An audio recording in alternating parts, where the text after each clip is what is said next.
They called her just the help.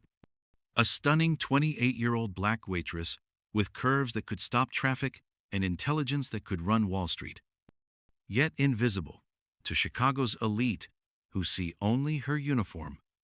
What they didn't know was that behind those mesmerizing dark eyes lived a Harvard MBA who once commanded boardrooms, owned 6 luxury hotels, and graced magazine covers as the future of hospitality. What they couldn't see was the fire still burning beneath her flawless skin. Tonight, when she shows mercy to a broken billionaire who lost everything, the universe will repay her kindness in ways that will shatter every assumption and prove that some people's biggest mistake is underestimating a beautiful woman who remembers everything. What would you do if the world forgot who you really were? Her name is Diane Washington. And at 28, she moves through the Meridian Grand Hotel's restaurant like poetry in motion. Her natural black hair cascades in soft waves past her shoulders, framing a face that could launch 1,000 magazine covers. Her rich, dark skin seems to glow under the restaurant's ambient lighting, and her figure fills out the standard black uniform in ways that make both male and female guests steal second glances. But it's her eyes that truly captivate. Deep, intelligent, with a hint of mystery that suggests there's far more beneath the surface than anyone realizes. The other staff members watch her with a mixture of envy and dismissal. The younger servers, mostly white college students working part-time, whisper about how unfair it is that someone so naturally beautiful gets the best tips. The male managers eye her with barely concealed desire, making inappropriate comments they think she can't hear. To them, she's just another gorgeous black woman who got lucky in the genetic lottery, but probably lacks the brains to do anything more meaningful than serve tables. If they bothered to look closer, they might notice the way she unconsciously touches the small gold pin on her uniform collar when she's thinking, a tiny emblem from the International Hotel Management Association, awarded to her in 2018 for outstanding innovation in boutique hospitality when she was just 23 years old. She keeps that pin hidden beneath her name tag, a secret reminder of who she used to be before everything fell apart. In her sleek downtown loft apartment, carefully chosen for its proximity to the financial district where she once worked, sits a framed photograph. It shows a younger Diane, radiant and confident in a designer business suit, cutting the ribbon at the grand opening of Washington Suites, her first hotel. She was 24 then, the youngest black woman to ever own a luxury hotel chain, featured on the cover of Entrepreneur magazine as the new face of hospitality innovation. But that was before the betrayal, before the systematic destruction of everything she had built. Now, 4 years later, she serves overpriced cocktails to men who mentally undress her while their wives pretend not to notice. Yet something in her posture, in the way she carries herself with unconscious grace, suggests that this is temporary. She's not just surviving, she's strategizing. Every morning, she wakes up in that apartment overlooking the Chicago River, and for just a moment, she allows herself to remember what it felt like to matter. Then she puts on that uniform, pins that hidden badge to her collar, and goes to work serving people who wouldn't have been worthy of cleaning her shoes just 5 years ago. The other servers don't understand why she never complains, why she never gets rattled by difficult customers, why she handles every crisis with a kind of calm professionalism that comes from years of managing actual crises in boardrooms filled with hostile investors. They see her as their competition for tips, not realizing that she's playing an entirely different game. She's studying them, learning their weaknesses, cataloging their prejudices, and waiting for the right moment to remind the world exactly who Diane Washington really is. Because underneath that uniform beats the heart of a woman who once built an empire from nothing and who's about to do it again. The photograph on Diane's dresser tells only half the story. The other half is buried in legal documents, newspaper clippings, and painful memories she's tried to forget. 4 years ago, Diane Washington wasn't serving tables. She was commanding boardrooms, closing million-dollar deals, and revolutionizing the boutique hotel industry at an age when most people are still figuring out their career path. Washington Suites had been her masterpiece. Born from a Harvard MBA thesis, she completed at 22 and nurtured with every ounce of her brilliant ambition. She'd started with one property in Atlanta, a converted 1920s Art Deco building that she transformed into an Instagram-worthy luxury experience that had influencers and celebrities fighting for reservations. Word spread like wildfire through social media and industry publications. By 2019, she owned 6 properties across Georgia, Tennessee, and North Carolina, each one a testament to her revolutionary vision of hospitality that combined old-world luxury with millennial social media savvy. Her success made headlines for all the right reasons initially. 25 Under 25, the young moguls reshaping America, featured her on Forbes. Vogue profiled her as the woman making hotels cool again. She was invited to speak at TED Talks, appeared on morning shows, and had venture capitalists throwing money at her feet. For a brief, shining moment, Diane Washington was the golden girl of American entrepreneurship. But success also made her a target. Marcus Blackwood, a 60-year-old white hotel magnate with old money and older prejudices, had been watching her meteoric rise with increasing resentment. At industry conferences, he would make comments about social media gimmicks and flash-in-the-pan trends whenever her name came up. Behind closed doors, he was orchestrating something far more sinister. He couldn't stand the idea of a young black woman outshining his decades of traditional hotel management. The first sign of trouble came when 3 of her key investors suddenly withdrew their backing, citing concerns about sustainable growth models. Within weeks, health inspectors appeared at all 6 properties simultaneously, finding violations that had mysteriously appeared overnight. Social media accounts that had once praised her hotels began posting coordinated negative reviews. The local zoning boards in 3 different states suddenly discovered irregularities in permits that had been approved years earlier. The final devastating blow came when her business partner and CFO, James Chen, whom she'd trusted completely and had been romantically involved with, disappeared one morning with the company's liquid assets and crucial legal documentation. The man she'd shared her bed and her dreams with had been working for Blackwood the entire time, systematically undermining her company from within while she planned their future together. When the authorities found James 3 months later, living comfortably in Costa Rica with his new girlfriend, the damage was irreversible. Without liquid capital to fight the legal battles or repair the manufactured violations, Washington Suites collapsed like a house of cards. Every penny Diane had earned, every connection she'd built, every dream she'd nurtured, vanished in less than 6 months. The media that had once celebrated her now reveled in her downfall. From Forbes to failure, the rise and fall of Diane Washington ran on every major business publication.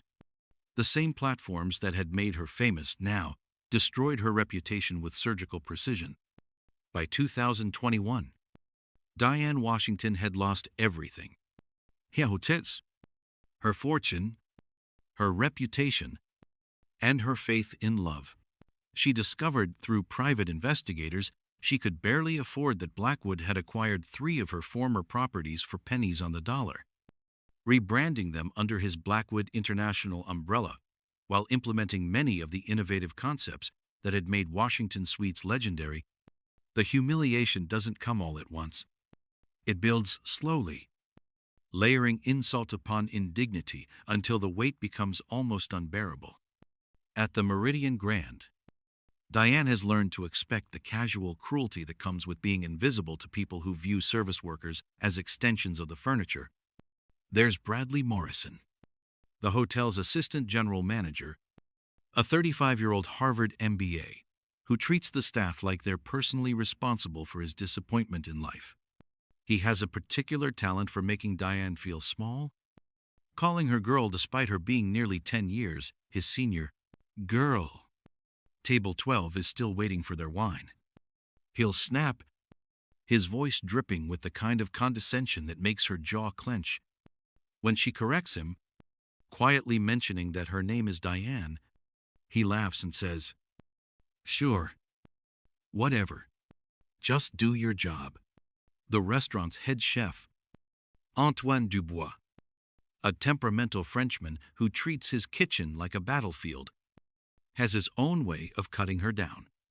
When she brings back a customer's complaint about an overcooked steak, he explodes. These people, they know nothing about food. And you encourage them with your smiling and nodding. In France, we would laugh at such ignorance. His sous chefs snicker at his outbursts, joining in the mockery of both Diane and the customers she serves. But it's the customers themselves who deliver the cruelest cuts. There's the tech entrepreneur who snaps his fingers at her like she's a dog, never making eye contact, never saying please or thank you. The real estate mogul's wife who loudly complains to her friends about the help these days while Diane stands right beside their table. Invisible. The pharmaceutical executive who questions every item on his bill, implying that she's either incompetent or dishonest, making her recalculate the total 3 times while other customers watch. The worst incident happens on a particularly busy Friday night. Diane is serving a table of investment bankers celebrating a merger. They're loud, drunk, and throwing money around like confetti. One of them, a red-faced man in his 60s, keeps making inappropriate comments about her appearance. When she brings their dessert, he grabs her wrist and pulls her closer. "You know, you're not bad looking for your age." He slurs, his breath reeking of whiskey. "I bet you could make a lot more money in a different kind of service industry." The table erupts in laughter. Diane gently but firmly removes his hand from her wrist, maintaining her professional composure even as her heart pounds with rage and humiliation. "Sir, please keep your hands to yourself," she says quietly, but her response only makes them laugh harder. "Ooh, she's got attitude." Another banker chimes in. "I like that in the help. Shows spirit." The humiliation extends beyond the restaurant. In the hotel staff meetings, Diane's suggestions are consistently ignored or dismissed.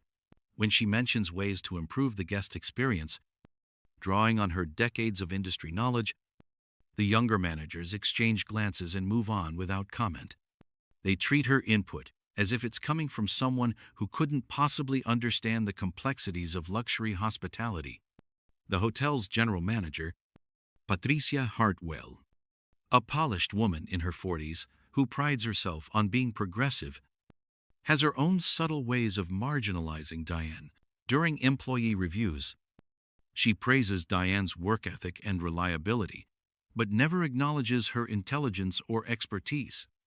"You're exactly what we need in our service staff," she tells Diane with a patronizing smile. "Steady, dependable, not trying to be something you're not." The breaking point comes during the hotel's annual awards ceremony. Diane has been working at the Meridian Grand for 3 years, consistently receiving excellent customer feedback and handling difficult situations with grace and professionalism. But when the Employee of the Year award is announced, it goes to Kevin, a 26-year-old bartender who's been there for 8 months. Kevin is charming and good-looking, and he has a way of making the wealthy guests feel like they're his personal friends. During his acceptance speech, he makes a joke about how he's learned so much from the veteran staff members who've been here forever, glancing at Diane with a condescending smile. The applause is thunderous. Diane claps along with everyone else, her face a mask of professional courtesy, but inside she's screaming. 3 years of perfect service, of handling every crisis with dignity, of being the steady presence that customers and staff alike depend on, and she's reduced to a footnote in someone else's success story. After the ceremony, as the staff mingles and congratulates Kevin, Diane overhears a conversation between two hostesses. "Can you believe she actually thought she had a chance?" one whispers. "I mean, she's sweet and all. But let's be real. She's just a waitress." "Kevin actually has potential." The other nods knowingly. "Some people just need to accept their place in life."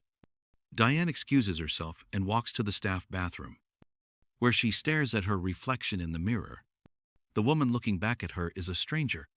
Gone is the confident entrepreneur who once graced magazine covers. In her place is someone who has learned to make herself small, to absorb insults without fighting back, to smile when she wants to scream. She thinks about the photograph on her dresser, about the woman she used to be. For a moment, she allows herself to remember what it felt like to command respect, to have her opinions valued, to be seen as more than just a uniform with a name tag. But then Bradley's voice echoes in her mind, calling her girl, and she pushes those memories away. That woman is gone, she tells herself. This is who she is now. As she returns to the restaurant floor, Diane makes a decision that will haunt her for the next week. She stops fighting. She stops trying to be more than what they see. She becomes exactly what they expect her to be: invisible, grateful, and utterly forgettable. It's a surrender that tastes like ash in her mouth, but it's also a kind of peace. The following Tuesday starts like any other. Diane arrives at the Meridian Grand at 4 p.m. for the dinner shift. Her uniform pressed, her smile practiced, her expectations set to zero. She's been sleepwalking through her days since the awards ceremony, performing her duties with mechanical precision while her spirit slowly dies inside. The restaurant is particularly slow tonight. A handful of business travelers picking at their meals. A couple celebrating an anniversary in quiet conversation. And the usual collection of lonely executives dining alone. Diane moves between tables like a ghost, filling water glasses and taking orders without really seeing the people she serves. Around 9 p.m., as she's wiping down an empty table, she notices the small gold pin on her collar has come loose. It dangles by a thread, threatening to fall to the floor. She catches it just in time, holding the tiny emblem in her palm. For a moment, she considers letting it fall, letting it disappear under the restaurant's thick carpet, along with everything it represents. The pin is warm in her hand, and suddenly, she's transported back to that day in 2018 when she received it. She was standing on the stage at the International Hotel Management Association's annual conference, accepting the award for Outstanding Innovation in Boutique Hospitality. The applause was genuine. The recognition earned. She was somebody then. She mattered. Diane closes her eyes and takes a deep breath. When she opens them, she's staring at her reflection in the restaurant's polished window. The woman looking back at her is tired, defeated, invisible. But for just a moment, she sees something else. A flicker of the fire that once burned so brightly. A spark of the woman who refused to accept limitations. She carefully pins the emblem back to her collar, this time positioning it where it can't hide behind her name tag. It's a small act of defiance, invisible to everyone but her. But it's enough to remind her that Diane Washington is still in there somewhere, buried beneath years of humiliation and surrender. As she finishes her shift and walks to the employee parking garage, Diane makes a silent promise to herself. She won't let them erase her completely. She may be invisible to them, but she won't be invisible to herself. Not anymore. She has no idea that tomorrow night will test that promise in ways she never imagined. Wednesday night at the Meridian Grand brings an unexpected guest, Robert Ashford, one of Chicago's most powerful billionaires. stumbles into the restaurant at 11:30 p.m., well past kitchen closing time. He's obviously intoxicated, his usually immaculate appearance disheveled, his eyes red-rimmed and unfocused. The maitre d' recognizes him immediately and scrambles to accommodate him. Despite the late hour, Diane is assigned to his table, partly because she's one of the few servers still on duty, and partly because the younger staff members want nothing to do with a drunk billionaire who might become difficult. She approaches his table with professional courtesy, noting the way he slumps in his chair, staring at his phone with the kind of desperation that transcends wealth. "Good evening, Mr. Ashford," she says quietly. "I'm Diane. How can I help you tonight?" He looks up at her with bloodshot eyes. And for a moment, she sees past the billions and the power to something achingly human. I just need somewhere to sit," he mumbles. "Everywhere else is closed. My driver, I sent him home. Stupid mistake." Diane nods, understanding. She's seen this before. Powerful men who think they're invincible until life reminds them they're not. "Would you like some coffee? Something to eat? The kitchen is closed, but I might be able to arrange something simple." He shakes his head, then winces, as if the movement causes him pain. "My wife, she's filing for divorce. 23 years. And she's taking everything. The house, the kids, half the company. Says I'm never home, never present. She's right. You know, I built an empire, but I lost my family." Diane sets down a glass of water and sits across from him, something she's never done with a customer. But this isn't about customer service anymore. This is about human decency. "I'm sorry," she says simply. "That must be incredibly painful." For the next hour, Robert Ashford, worth $3.2 billion according to Forbes, pours his heart out to a black waitress whose name he doesn't even know. He talks about his children, who barely acknowledge his existence, his wife, who's been sleeping in the guest room for 2 years, the company he built from nothing, which has become his prison. Diane listens without judgment, occasionally offering a gentle comment or asking a thoughtful question. She recognizes the pain of loss, the bewilderment of watching everything you've built crumble around you. She's been there, in her own way. As the restaurant officially closes, Robert realizes he has no way to get home. He'd been drinking at his office, celebrating what he thought was a successful acquisition, when his wife's lawyer called with the divorce papers.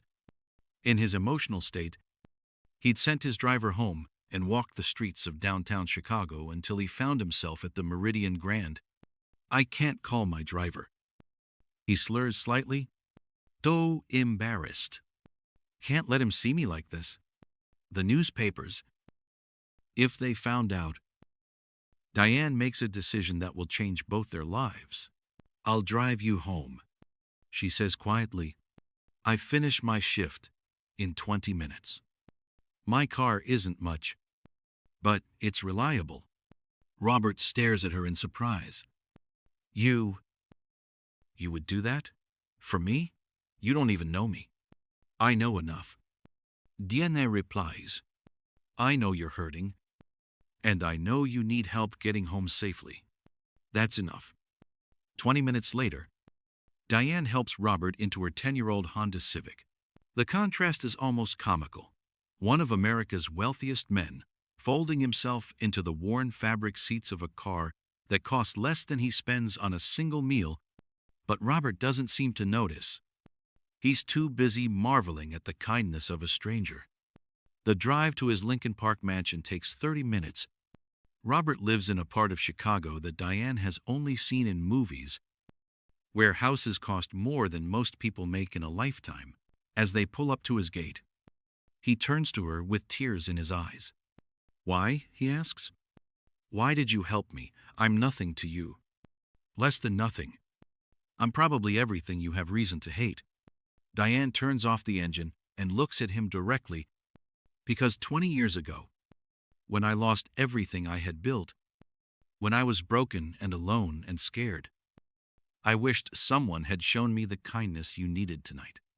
I can't change what happened to me, but I can choose how I treat others. Robert fumbles for his wallet, pulling out a thick roll of bills. Please, let me pay you. This means more than you know. Diane gently pushes his hand away. Keep your money.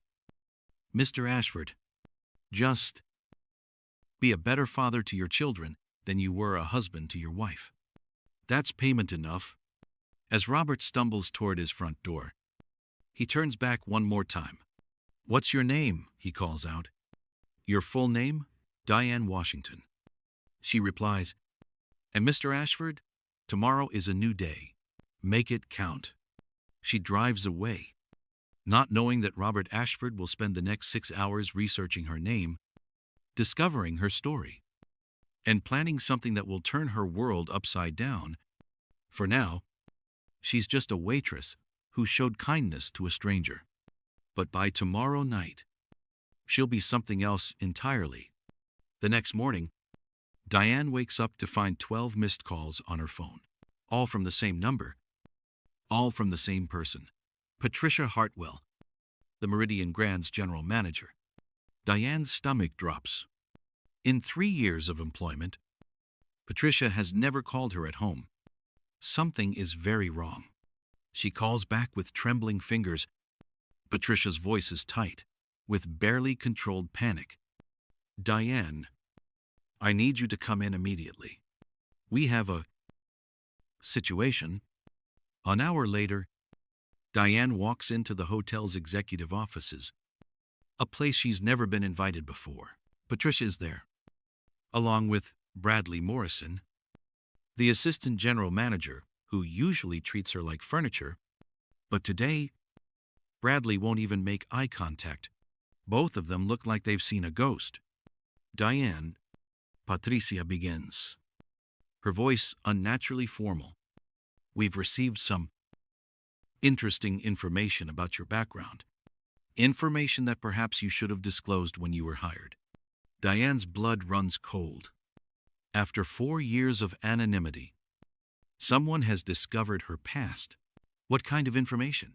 Patricia slides a thick folder across the desk. Inside are newspaper clippings, magazine articles, and business documents that Diane hasn't seen in years. Her face on the cover of Hospitality Today, articles about Washington Suites, a business profile from the Chicago Tribune when she was named one of the top 40 under 40 entrepreneurs in the hospitality industry. You are Diane Washington, Patricia says, her voice filled with an emotion Diane can't identify. The Diane Washington. You owned Washington Suites. You were featured in Harvard Business Review. You spoke at the International Tourism Conference. You were famous. Diane looks at the documents, feeling like she's staring at artifacts from another life. That was a long time ago. Why didn't you tell us? Bradley finally speaks, his usual arrogance replaced by something that looks like fear. Why didn't you say anything when you applied for the server position? Before Diane can answer, Patricia's phone rings. She answers with a sharp, yes, and her face immediately goes pale. Yes. See, she's here. Yes. See. Right away, she hangs up and turns to Diane with an expression of barely contained terror. Mr. Ashford is here. He wants to see you. Now, the elevator ride to the penthouse conference room feels like an eternity. Diane's mind races through possible scenarios, none of them good. Has Robert Ashford decided to punish her for some perceived slight? Has he reported her to the police for some imagined crime? The man she helped last night was vulnerable and grateful, but the sober billionaire waiting upstairs might be something else entirely. The conference room doors open to reveal Robert Ashford, But he's not the broken man from last night. He's clean-shaven, wearing an impeccably tailored suit. Every inch, the powerful businessman who commands boardrooms and makes headlines. Standing beside him are two people Diane doesn't recognize. A woman in her 50s with silver hair and designer glasses, and a man in his 30s carrying a briefcase. "Miss Washington," Robert says, and there's something in his voice that makes Diane's breath catch. "Thank you for coming.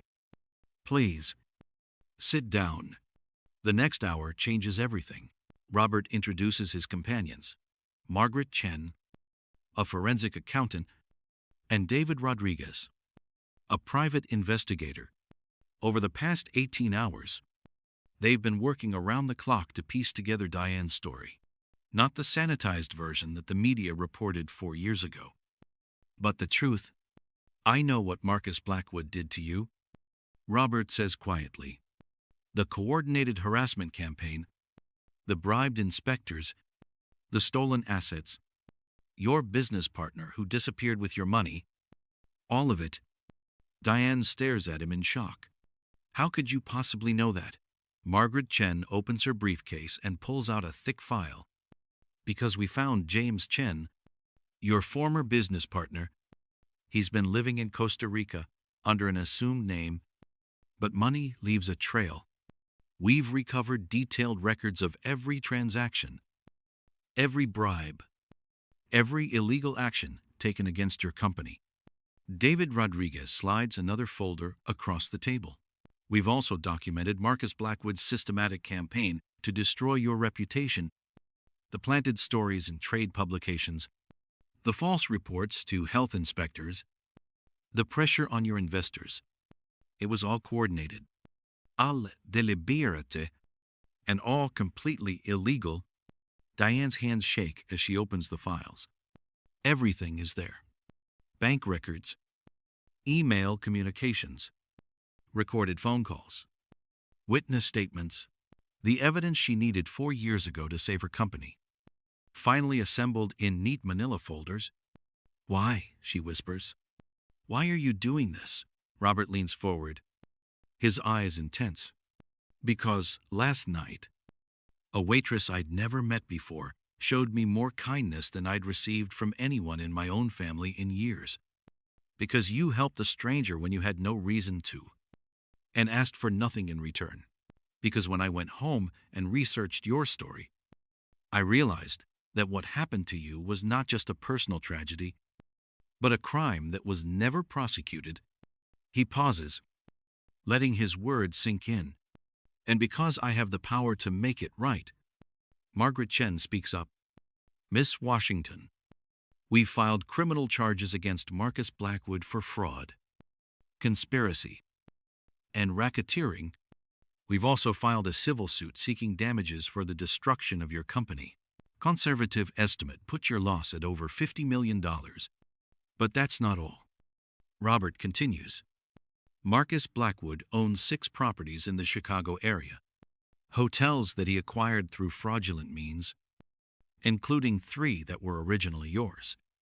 As of this morning, I've purchased all 6 properties from him. He needed the liquidity to pay for his legal defense." Diane's vision blurs as the implications hit her. You bought my hotels?" Robert smiles for the first time since she entered the room. "No, Miss Washington, I bought them back. For you." 6 months later, Diane Washington stands in the lobby of the newly renovated Washington Grand Hotel, the former Meridian Grand. The marble floors gleam under crystal chandeliers, and the air buzzes with the energy of a property that's finally found its soul. She's wearing a tailored business suit, her natural hair styled in an elegant twist, the small gold pin from the International Hotel Management Association now displayed prominently on her lapel. The transformation isn't just in the hotel. Diane carries herself with the quiet confidence of someone who has reclaimed her place in the world. The staff, many of whom she's retained from the old management, treat her with the respect she's always deserved. Bradley Morrison, the former assistant general manager, had quietly resigned the day after the ownership change was announced. Patricia Hartwell had lasted a week before realizing she couldn't adjust to the new dynamic. But the most significant change is in the hotel's culture. Under Diane's leadership, the Washington Grand has become known for something revolutionary in the luxury hospitality industry: genuine kindness. Every employee, from the doorman to the executive chef, understands that they're not just serving customers. They're serving human beings who deserve dignity, respect, and care. The young housekeeping supervisor, Maria Santos, approaches Diane with a shy smile. "Miss Washington, the new employee training program you developed, it's changing everything. The staff actually enjoys coming to work now." Diane notes, remembering her own years of being invisible, of being treated as less than human. When people feel valued, Maria, they give their best selves. It's not complicated. As the evening settles over Chicago, Diane walks through her hotel one more time. In the restaurant, she sees a server helping an elderly gentleman with his coat, taking extra time to ensure he's comfortable. At the front desk, she watches a clerk patiently explain the city's attractions to a nervous first-time visitor. These are the moments that matter. These are the victories that count. She thinks about Robert Ashford, who stopped by earlier that week. His divorce had been finalized, but he'd been spending more time with his children. He'd learned something from their brief encounter that night. Sometimes the most important investments aren't financial. Sometimes they're human. The industry trade publications have taken notice. Washington's Redemption: How Kindness Became the Ultimate Luxury, reads the headline in this month's Hospitality Today. The article describes how the Washington Grand has achieved the highest customer satisfaction ratings in Chicago while maintaining the lowest employee turnover rate in the industry. But Diane's greatest satisfaction comes from the letters she receives, handwritten notes from guests who felt truly cared for during their stay, thank you cards from employees who finally feel respected in their workplace, and occasionally, a letter from someone who heard her story and found the courage to persist through their own struggles. She keeps those letters in her office, in a frame next to the photograph of her cutting the ribbon at the original Washington Suites. The woman in that old photograph was younger, perhaps more naive, but the woman standing here today is stronger. She's learned that some battles aren't won with power or money, but with dignity and persistence. As she turns off the lights in the lobby and heads home to her new apartment overlooking Lake Michigan, Diane reflects on the journey that brought her here. The years of humiliation, the nights of despair, the slow erosion of her self-worth, all of it led to this moment, to this second chance, to this opportunity to prove that kindness isn't weakness. Some people rise by tearing others down. Others rise by lifting everyone around them. In today's world, which person would you choose to be?